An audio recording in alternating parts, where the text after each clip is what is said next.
Ladies and gentlemen, welcome back. If you're new to the channel, I'm Dean with Old English Outfitters, and of course we know Alan. Today we're going to be doing something a little different. We're going to be doing a discussion video about a topic we've been asked about several times, both in-store and online, and that is blade shape applications. So essentially, there's a lot of different shapes of knives, and most people don't realize that they really do have different purposes, and you can use them differently depending on your skill set and the experience you may have with them. So Alan, what 5 blade shapes do we have here today? Well, we have 5 separate blade shapes that represent 3 brands, all of which we carry here at Old English. We have a Spyderco, we have several Kershaws, these 2 are Kershaw-Emerson collaborations, and this one is a Benchmade. We carry all these here at the shop. You'll notice we've got some variation in how the edges are built and how the blades are shaped within a couple similar handle styles.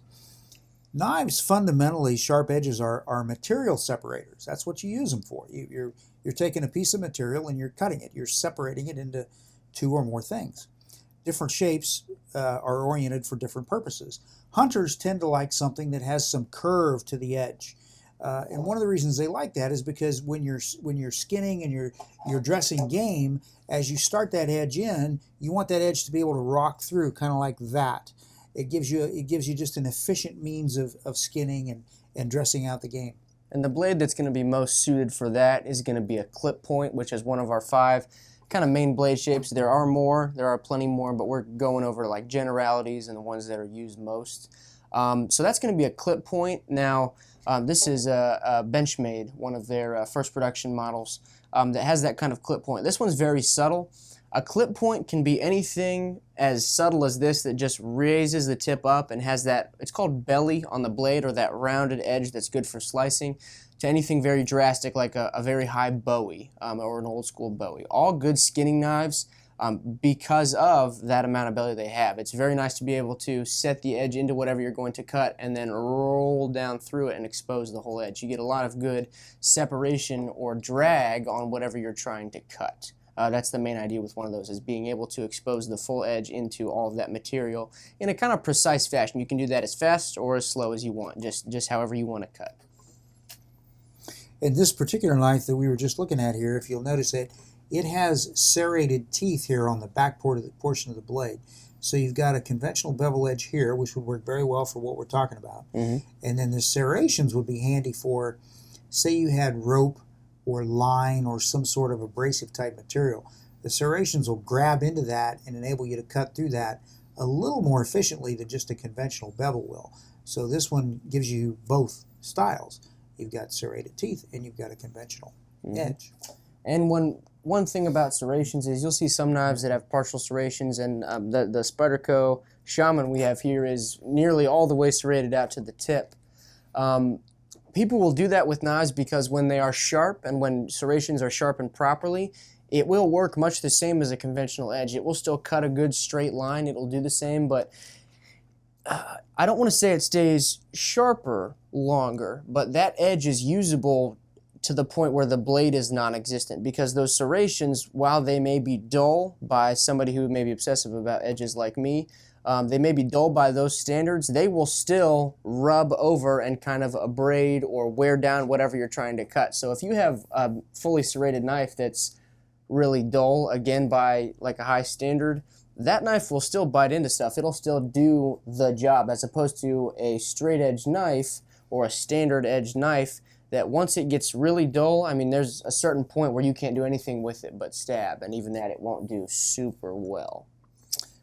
Sal Glesser, who's the president of Spyderco, a lot of their knives have these full serrations on them, and the reason they do is because Sal commented that he noticed that on serrated kitchen knives, they would still cut things fairly well even though the edges were dull. So that's one reason why that they still do this sort of thing.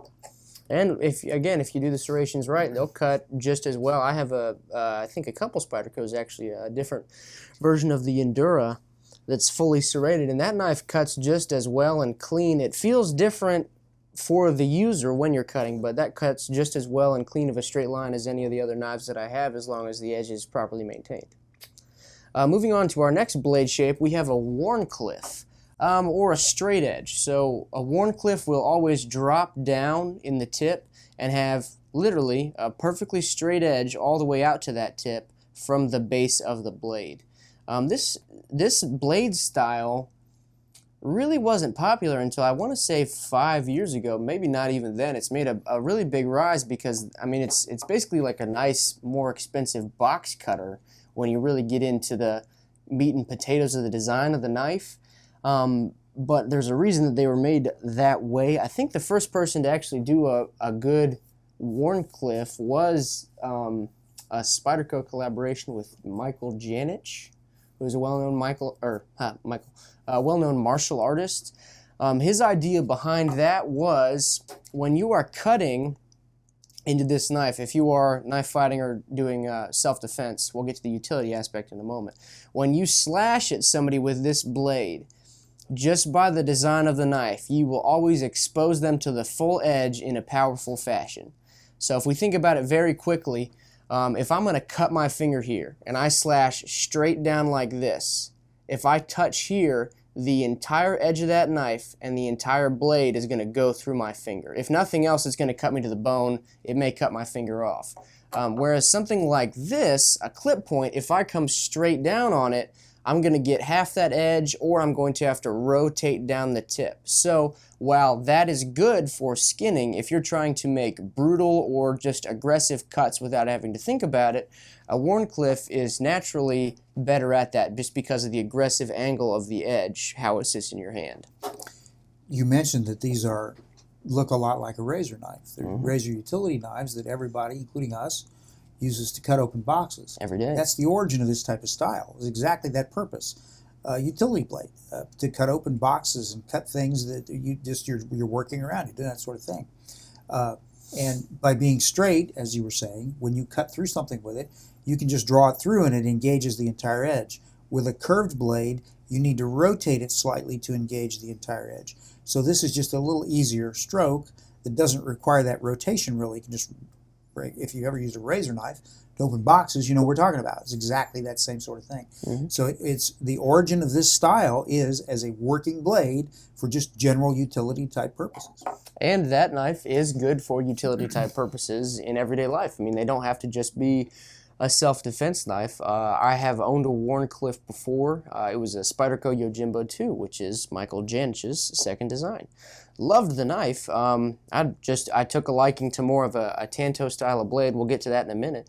It was a really good knife. It carried well. It cut fantastic. I don't know. It was a little bit too utility for me, honestly. I like my knife to be able to do a few things. The point on a Wharncliffe, like I said, is very downcast or angled downwards, so it's not as good for kind of digging into stuff. It doesn't feel as natural as some, like a clip point, a spear point, a Tanto will, when you're needing to pry at stuff. A tip on a Wharncliffe is typically very fragile, which is not great because you draw it down so much.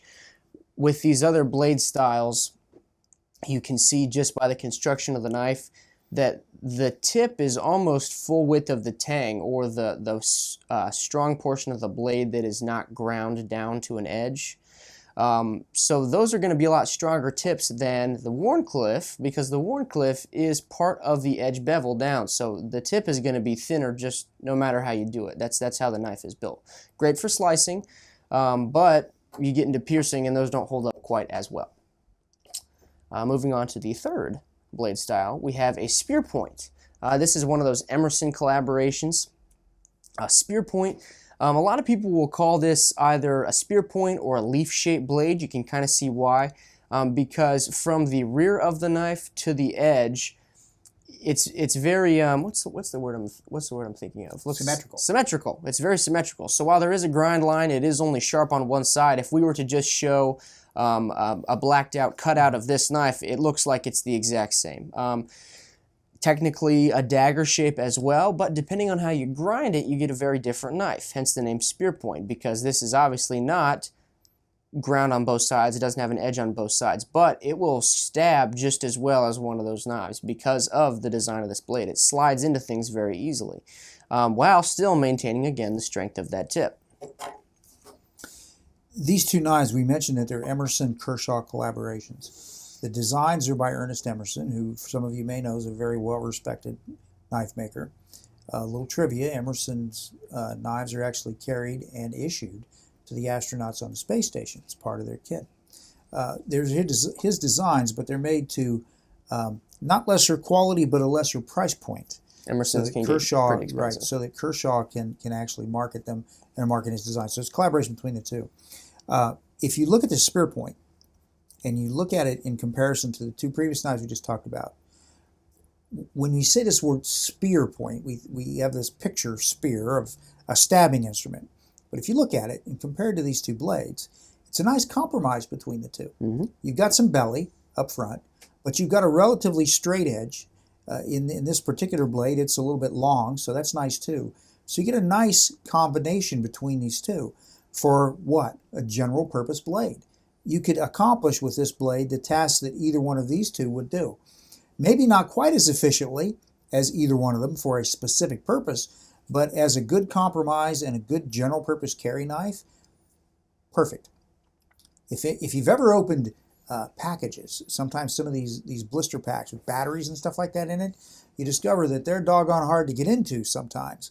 The nice thing about that spear point is you can puncture that plastic and get in there where you can cut through it with that edge, just like you might with that. So, but still with having some belly, similar to that one. So a good general purpose blade style. Mm-hmm. And that one's pretty simple to cover, so let's move on to the Tanto style blade. This one is very popular in what I will say the tactical community is. You see a lot of fighting knives or survival knives, which I never really understood, but it's a very popular design, the Americanized Tanto, just because the Tanto is, of course, a Japanese origin of blade style. And the old school Japanese Tantos, if you look at them, they never had this very hard corner.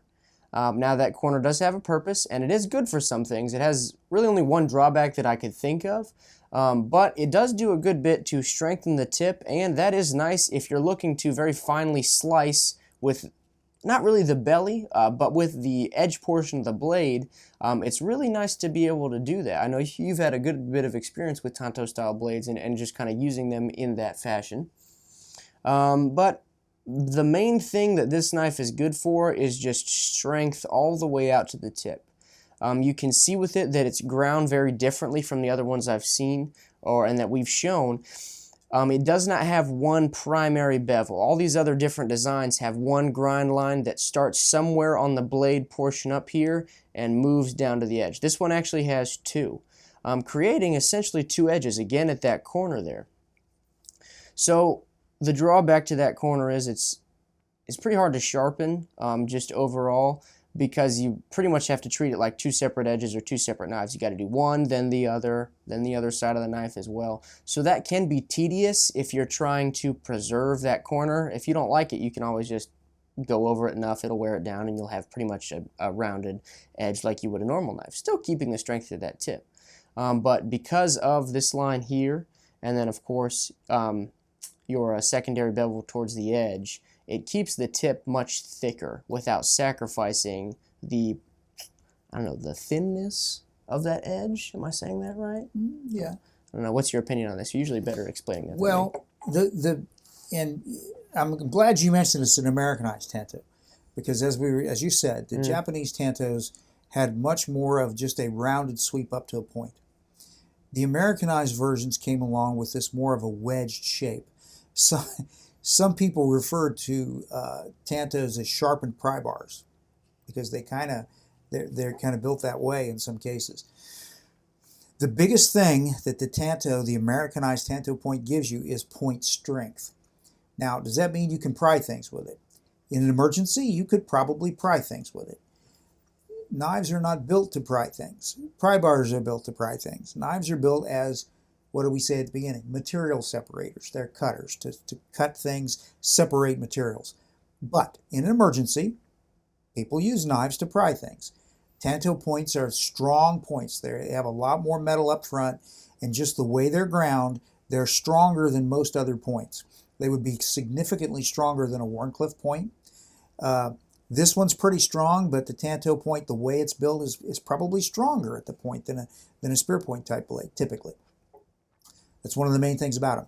This little point right there, where that squared off edge comes down hard, makes a turn, that actually is extremely handy. You mentioned I've used points like that for very fine cutting. You just get the point on something, and you can cut something real easy with it, and have a lot of control over the blade when you're doing it. And it's kind of handy too when it's something that you don't necessarily want to put the point into, the actual point, but you just need to make a small cut. That's very, very useful for that purpose.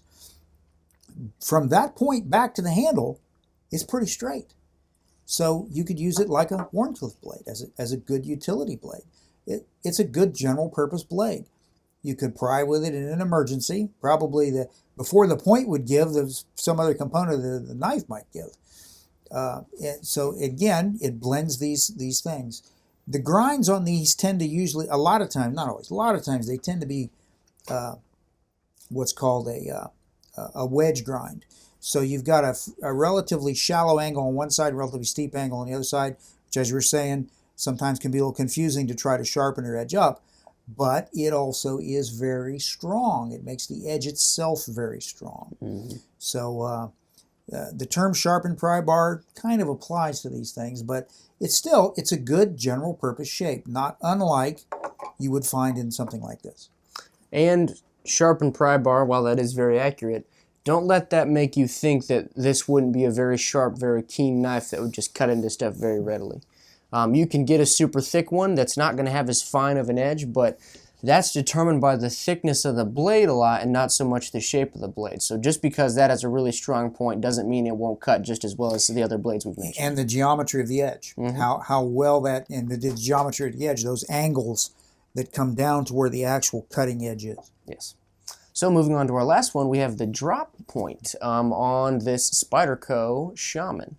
Now, we talked about how the spear point is a good compromise. This is going to be very similar to the spear point in that fashion. It's going to have a good bit of belly, but like the name implies, that point is dropped down more than a spear point. You can look at this. It's not very symmetrical. It angles downward. That tip drops down. Again, the name implies. I try not to be repetitive with it, but that's really what it is meant to imply with that name there. This is going to be just a little bit better at cutting than I would say a spear point, solely for that reason. That edge is angled aggressively forward just a little bit more, not as bad as a Wharncliffe, so while you do have belly, it's much easier to get from the rear of the edge and draw through the tip with a drop point. Especially Spydercos, they do a good job at taking that leaf-shaped blade and canting it forward for the drop points, and it accomplishes that goal very well. If you take a spear point, and just like you were saying, if you take a spear point and you lower the point below the center line of the blade, you got a drop point. It's kind of that simple. That's really all it is. Those are two very good styles if you're looking for, people always say, you know, jack of all trades, master of none. They will do really, really good, or pretty good, at really any kind of cutting task. They are very much not specialized. Like possibly the three other ones that we've mentioned here. Undoubtedly, a Tanto is a good piercer. Maybe not a pry bar, but it's going to be excellent for stabbing into stuff. A Wharncliffe, like we said, is going to be really good at just aggressively slicing through things. They're thin blades. They've got that aggressive edge angle, so they're going to cut into stuff really nicely.